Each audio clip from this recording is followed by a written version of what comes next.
प्रकार से ऑनलाइन हाजिरी देने में समस्या आ रही है अध्यापकों को, हम जानेंगे ऑनलाइन में समस्या क्या आ रही है। सर, जिस प्रकार से अभी आप ही के टीचरों के द्वारा जानकारी दी गई कि हम इस समय ऑनलाइन जो सरकार के नियम है उसके खिलाफ है, तो क्या समस्या क्या है? हम ऑनलाइन के सरकार के नियम के खिलाफ नहीं हैं, हम उनके नीतियों के खिलाफ हैं। अपने मांगों की सपोर्ट पर हम यहाँ पर इकट्ठा हुए हैं सारे शिक्षक। हम ऑनलाइन हाजिरी का कदापि विरोध नहीं करें, क्योंकि हमारे सारे शिक्षक हम जब प्रतिदिन समय से विद्यालय आते हैं, समय के बाद विद्यालय जाते हैं, अपना शिक्षण कार्य करते हैं, तो हम ऑनलाइन हाजिरी का कदापि विरोध नहीं कर रहे हैं। किंतु हमारी जो समस्याएं हैं उन समस्याओं का निराकरण किए बगैर सबके समान हमको केंद्रीय कर्मचारियों की बात, केंद्रीय अध्यापकों की बात, हमको भी ऑनलाइन में हाफ सीएल का प्रावधान करना चाहिए। जहां पर नेटवर्क की प्रॉब्लम है वहां पर पहले नेटवर्क को दुरुस्त करना चाहिए। सबके समान राज्य कर्मचारियों की तरह हमको भी चिकित्सा सुविधा प्रदान करना चाहिए, हमको भी राज्य कर्मचारियों का दर्जा प्रदान करे। इसके बाद आपकी जो भी ऑनलाइन प्रक्रिया है उसका हम सहर्ष स्वागत करेंगे और उसको अंगीकार कर लागू करवाएंगे। जैसे आपने कहा कि हम इसके खिलाफ हैं, अगर सरकार इस बात को नहीं मानती है, जैसे भाई कहते हैं ना कि जल्दी बात नहीं मानी जाती है, तो आप क्या उठाएंगे? क्योंकि अब इस समय जुलाई आ गया है, बच्चे स्कूल में होंगे, आपके ऊपर जिम्मेदारी होगी बच्चों की और मेहनत, क्योंकि कहीं ना कहीं जुलाई में बहुत काम रहता है टीचरों के पास, और उन कामों को देखते हुए आप कैसे अपना हम बच्चों के भविष्य के साथ कोई खिलवाड़ नहीं करेंगे। हमारे जो भी विरोध होगा, हम लोग जो भी धरना प्रदर्शन करेंगे वो स्कूल टाइम के बाद करेंगे। इसलिए बच्चों के भविष्य के साथ कोई भी समझौता शिक्षक नहीं करेगा, न उसके लिए उसके मन में कोई ऐसी विचारधारा है। हम सरकार से शांतिपूर्ण ढंग से अपनी मांगों के लिए, अपनी व्यवस्थाओं के लिए लड़ रहे हैं, उसी के लिए धरना प्रदर्शन करें। बच्चों का कोई भी नुकसान इसमें नहीं होगा, क्योंकि हम 8 से 2 बजे तक नियमित रूप से बच्चों के लिए शिक्षण कार्य करेंगे।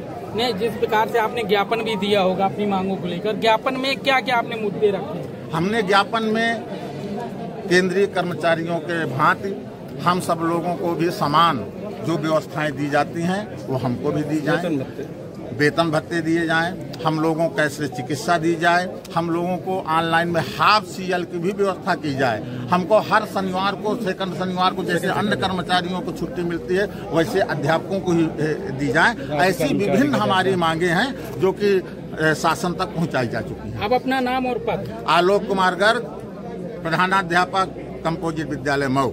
हमारे साथ और एक भैया हैं, टीचर हैं, कहते हैं गुरु बच्चों के भविष्य को बनाता है। आज कह लीजिए कि टीचर कहीं परेशान होता है या सरकार के द्वारा या किसी, तो कहीं ना कहीं गुरु को परेशानी होती है, तो शिक्षा में बहुत कमियां या दिक्कत समस्याएं आ जाती है।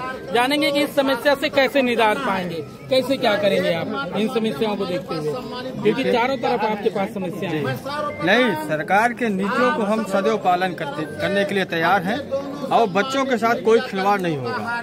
जैसे समय चाहे जुलाई हो, अगस्त हो, हम लोग एकदम तन्मयता के साथ शिक्षण कार्य में आज भी लगे हैं। तो कुछ हमारी मांगे हैं जो कि सरकार को उसमें समय अनुसार उसको निदान करने का पूरा प्रयास करें, ताकि हम लोग शिक्षण कार्य में और मनोयोग से शिक्षण कार्य में अग्रसर रहें। यही आप क्या कहेंगे इस विषय में, क्योंकि आप भी कहीं न कहीं वरिष्ठ हैं, तो आप क्या करेंगे इस समस्या को कैसे निदान? हम तो इस समस्या में सबसे पहले जो शिक्षकों की समस्याएं हैं उनका सरकार निदान करे तथा हमें राज्य कर्मचारी का दर्जा दे, जिससे हम पूरी तरह शिक्षण कार्य में काम कर सकें और उस तरह की व्यवस्थाएं ऊपर पर लागू करें और इस तरह की ऑनलाइन व्यवस्थाएं हमारे ऊपर थोपी न जाएं। सबसे पहले बातचीत करके और हमें उस हिसाब की सुविधाएं प्रदान करें कि हम उस तरह का ऑनलाइन कार्य काम कर सकें। इसमें हमें कोई दिक्कत नहीं है, लेकिन सबसे पहले हमें सारी व्यवस्थाएं व्यावसायिक रूप से दी जाए। आपने सुना कि इनके जो मन के विचार हैं वो मैं आपको बता रहा हूँ। हमारे साथ मैडम हैं, मैडम से हम जानेंगे।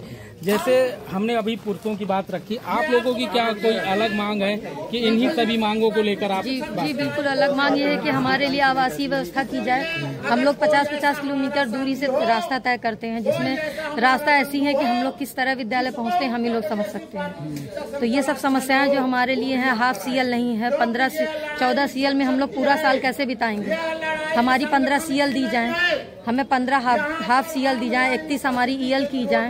ये सब सारी समस्याएं हैं, ये हमारा इनका समाधान किया जाए। हम लोग ऑनलाइन हाजिरी देने के लिए तत्पर हैं। और हम बहनों से जानेंगे, हमारे साथ हैं। क्या आप बताइए, क्या ऐसा है? क्योंकि आपको मैंने कार्य करते हुए देखा विद्यालय में, आप बच्चों को बहुत अच्छे से पढ़ाती भी हैं और ख्याल रखती हैं। तो इस समय जो आ रही है ऑनलाइन की समस्या, क्या इसके खिलाफ क्यों है और क्या वजह है? देखिए, सबसे पहले तो मैं आपको ये बताना चाहूंगी कि हम लोग ऑनलाइन अटेंडेंस के पोजीशन में नहीं है, अगेंस्ट नहीं है। आप हमारी मांगे पूरी करिए, ठीक है? जो हमारी मांगे हैं, हमारी 22 सूत्री मांगे हैं, आप उनको पूरा करिए। उसके बाद ही हमारे ऊपर कोई ऑनलाइन अटेंडेंस की जो भी चीजें हैं वो लागू करिए, क्योंकि हमारे जो विद्यालय हैं वो दूर दराज गाँवों में है, जहाँ पे सड़कें भी अच्छी नहीं है। शिक्षक हमेशा समय से विद्यालय पहुँचता है और विद्यालय पहुँच के अपना शिक्षा कार्य करता है, लेकिन कभी कोई ऐसी दुर्घटना या कुछ ऐसी चीजें हो गई जिससे अध्यापक किसी वजह से लेट हो गया, तो ये इसलिए हम लोगों को ये ऑनलाइन जो अटेंडेंस है हम इसका विरोध कर रहे हैं। और हमें जो राज्य कर्मचारी का उसका दर्जा दिया जाए,